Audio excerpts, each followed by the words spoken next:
Welcome back. If you're just joining us, this is MITV Plus, and this is the Breakfast Express.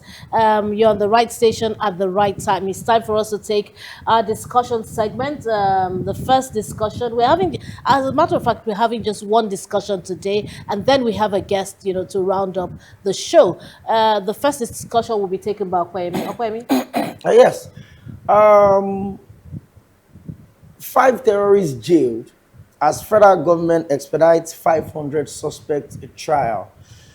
In a win for us as the fight against terrorism continues, the Federal High Court in Abuja on Tuesday sentenced five terrorism convicts to various jail terms, including 20 years imprisonment.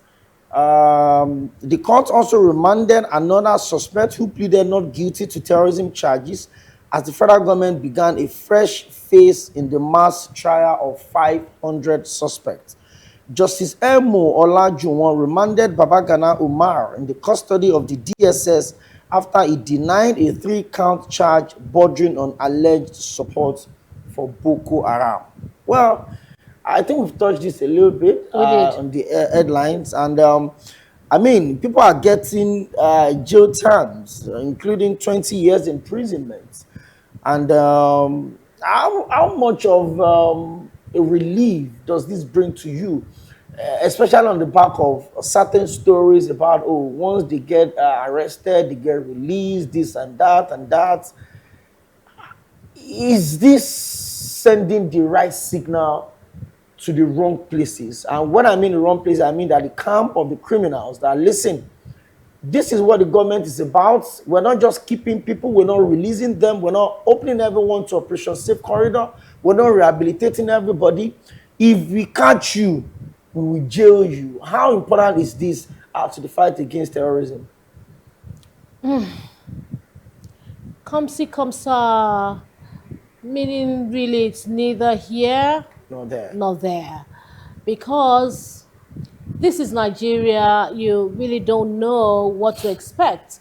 And, if I must go by, the precedents that has been set, I'm not too sure that, this will be sending the right signals to the camp of the perpetrators. Now, the justice has been served.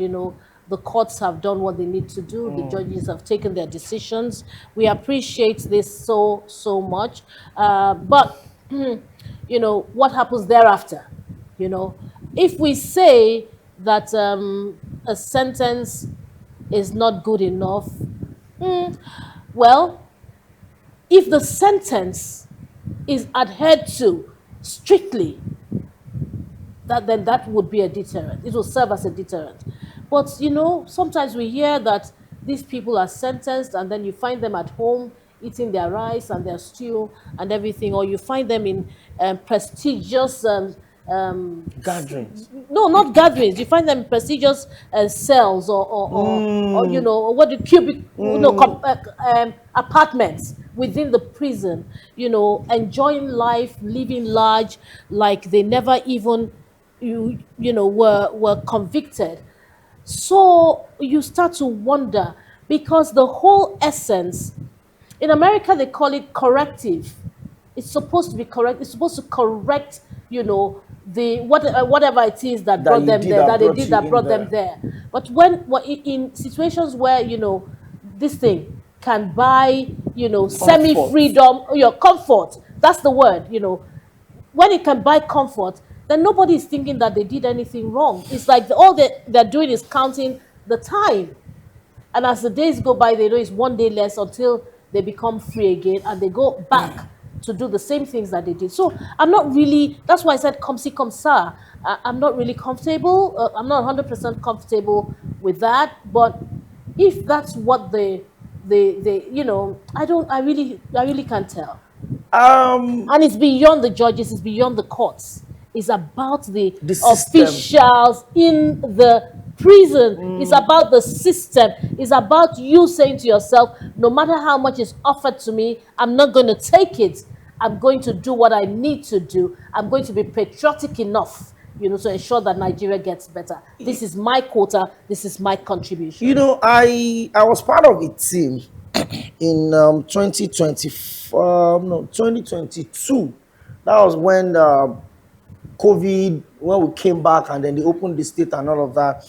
And that was when we had increase in cases of jailbreak attempts, successful jailbreaks.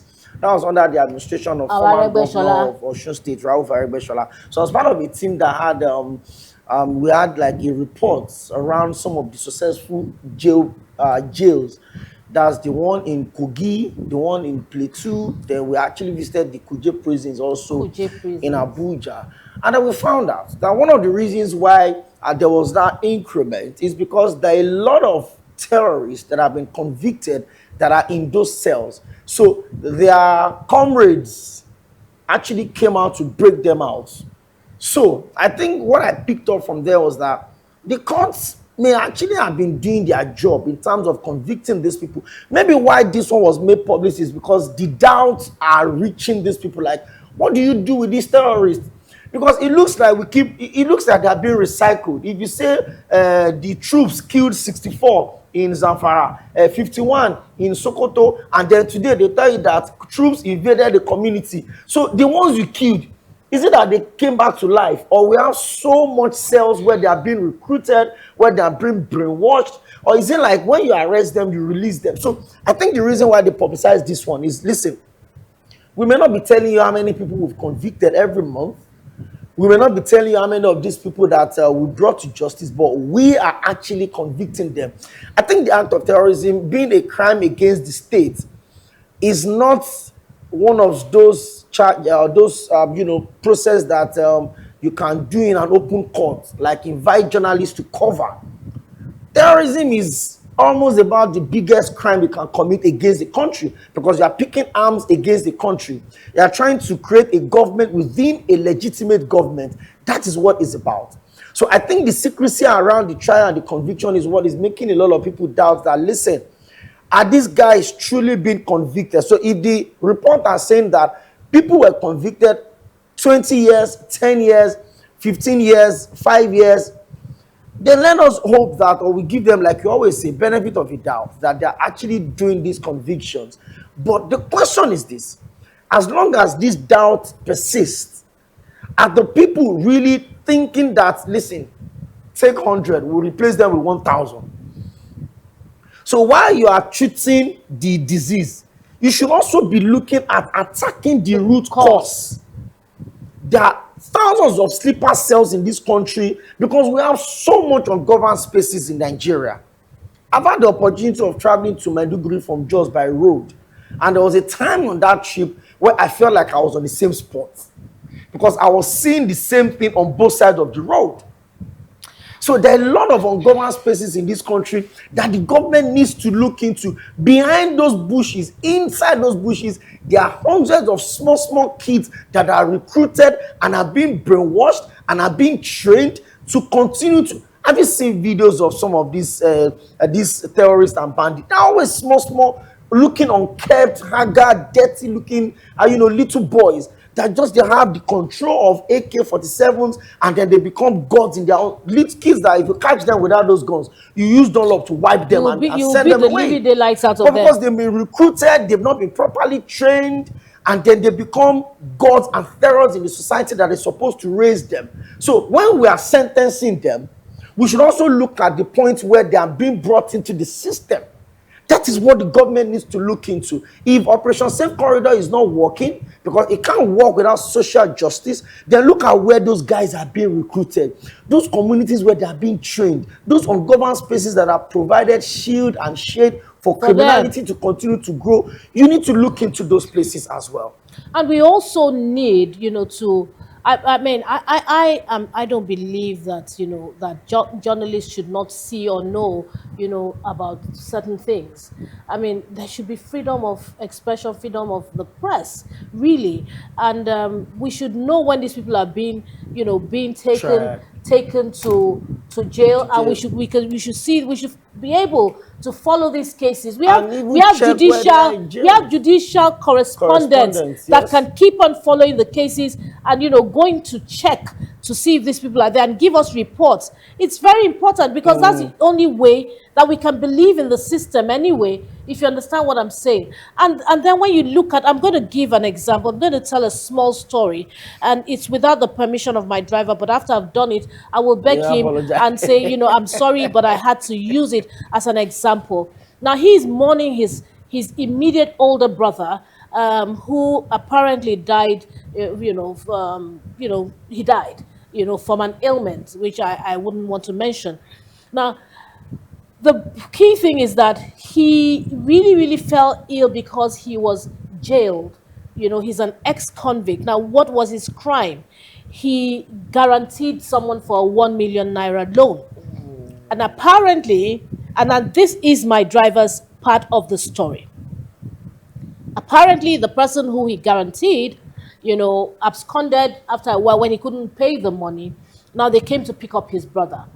His brother too couldn't pay the money either, so was taken to court. He was asked to fill all sorts of things, and eventually he was jailed. So he was serving that jail term because he had done some good for somebody.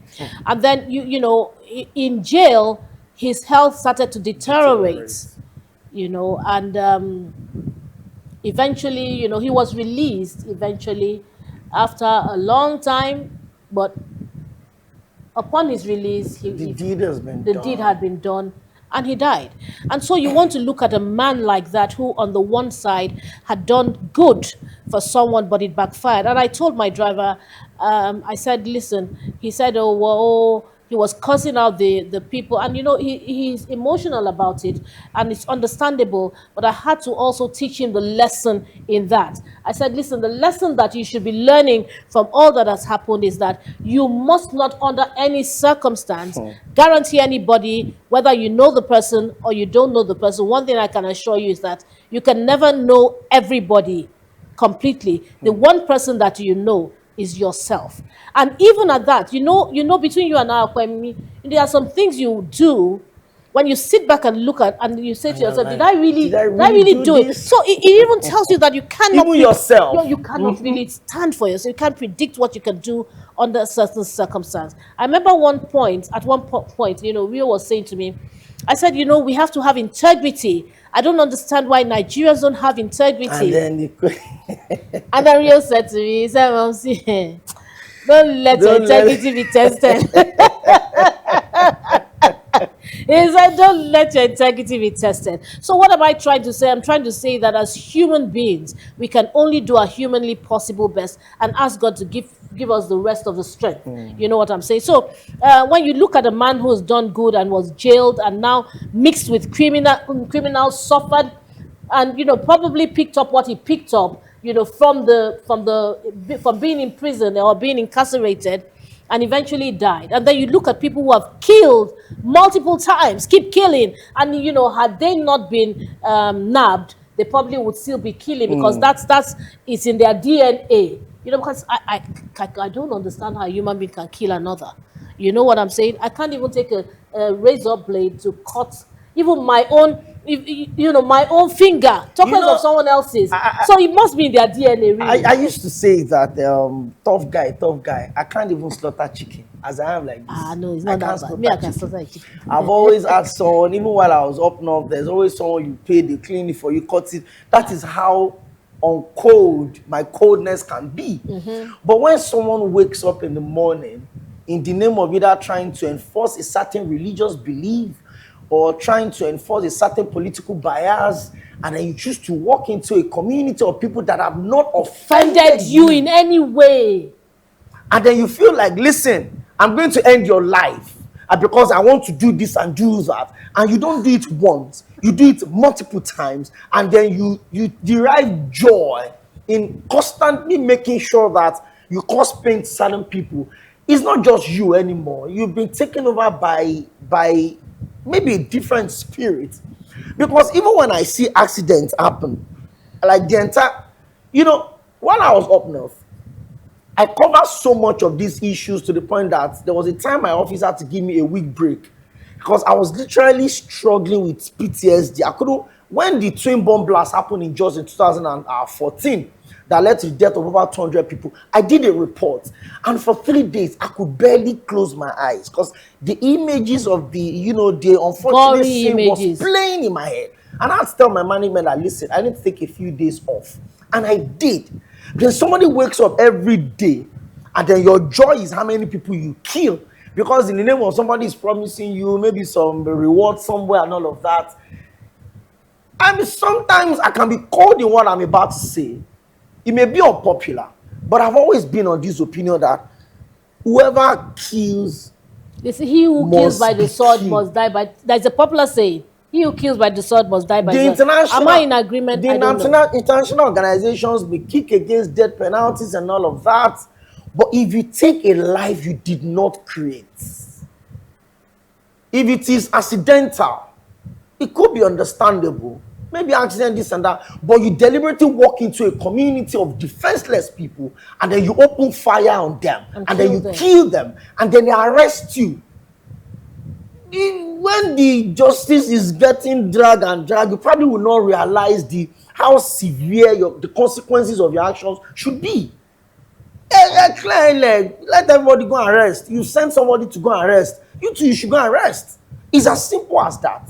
But when we start making people second guess whether there's true justice, whether they are being tried or sentenced, whether they are being released, or whether they're having some form of comfort in a place where they're supposed to be uncomfortable, because that's why they call it correctional facility. It is supposed to correct whatever it is that you did that brought you into that space. But when you're having comfort in a space where you're supposed to be learning, it leaves a lot to desire. When you've killed someone and then they leave you in there and then somebody somewhere is giving you little pleasure, maybe you don't understand the fact that you just ended a life. You just ended a dream. You just caused a family severe and endless pain.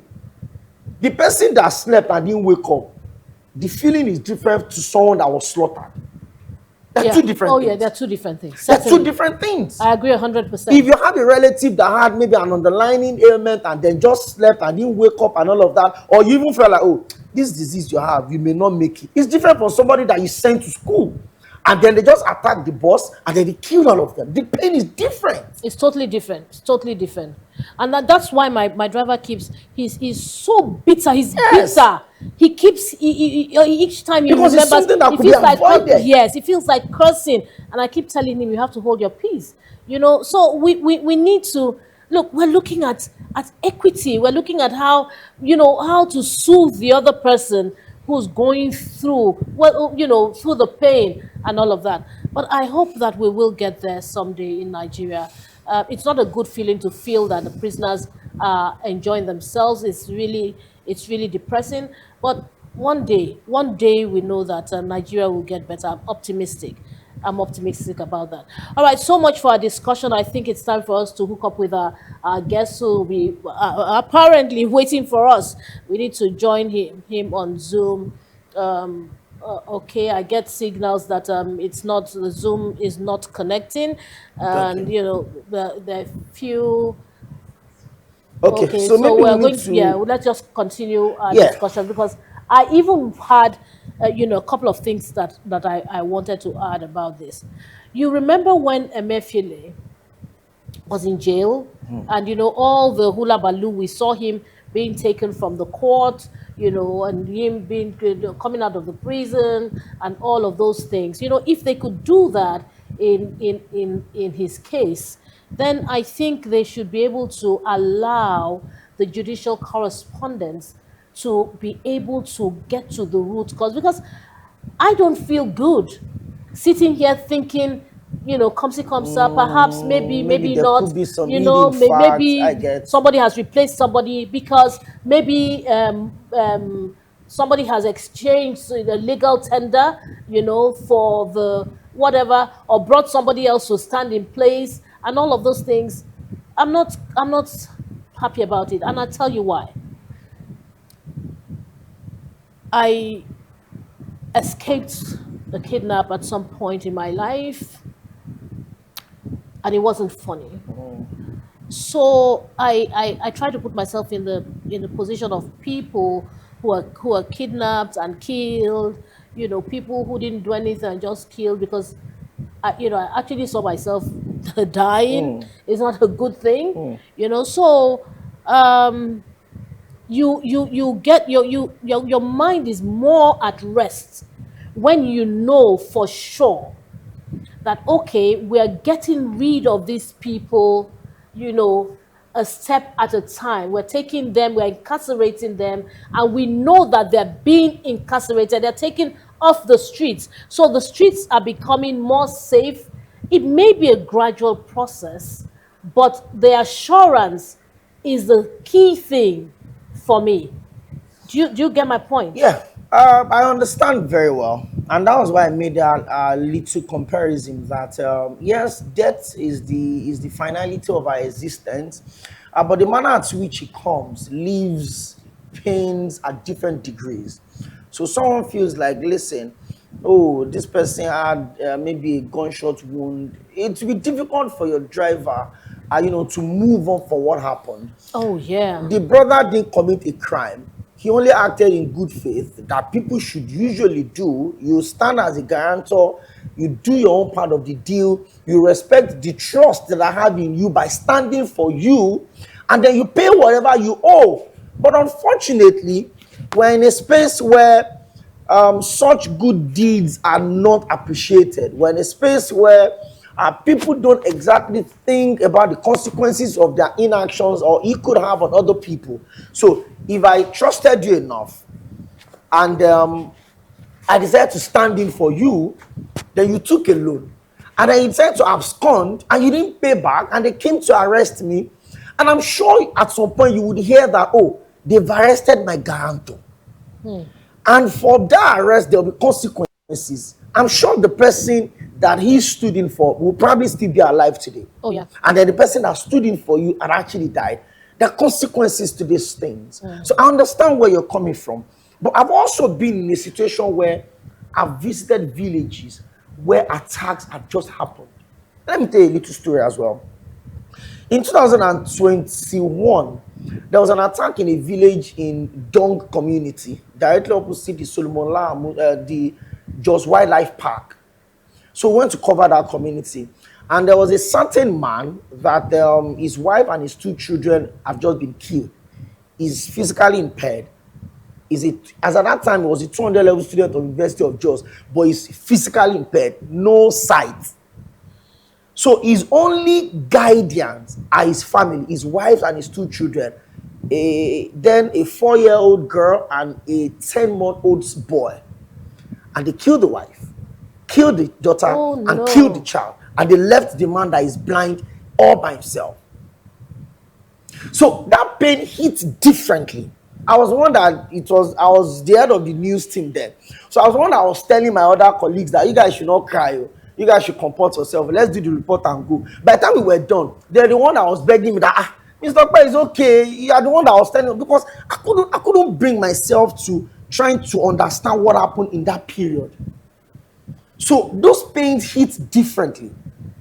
Imagine someone that you have raised from primary school to secondary school to the university. She now went to do call to bar in Abuja as a lawyer, and then on their way back, they kidnapped them, and then after you paid ransom, they still killed them. So how do you expect those families to understand that justice is not being served, even if they know that the person that killed their children was not the one that was arrested? But at some point, they know that this one that you've arrested, that committed the same crime, would also face the consequences of those ones that did. So the system must sell the right narrative to the people. And the right narrative should be that justice is being served. Every terrorist that is caught is made to face the music and face the consequences of their actions.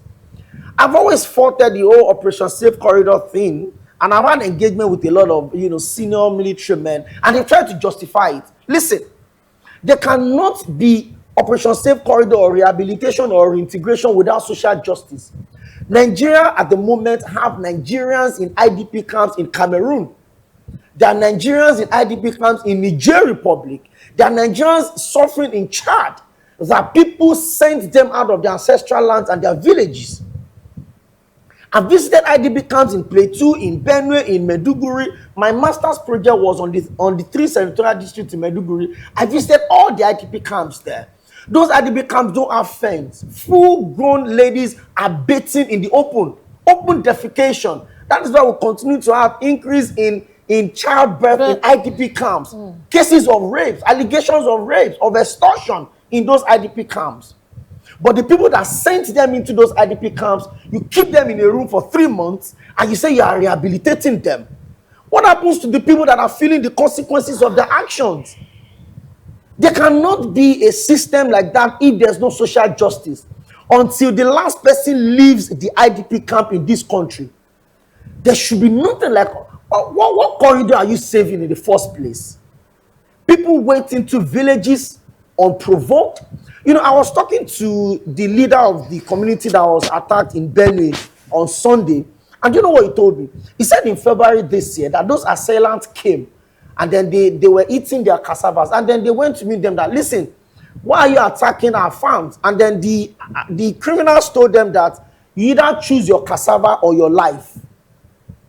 Choose your cassava or your life. Nobody should be put in that situation in this country. So they have to choose their life. They left their farms. And the ones that wanted to defend their farms, their consequence because they were killed.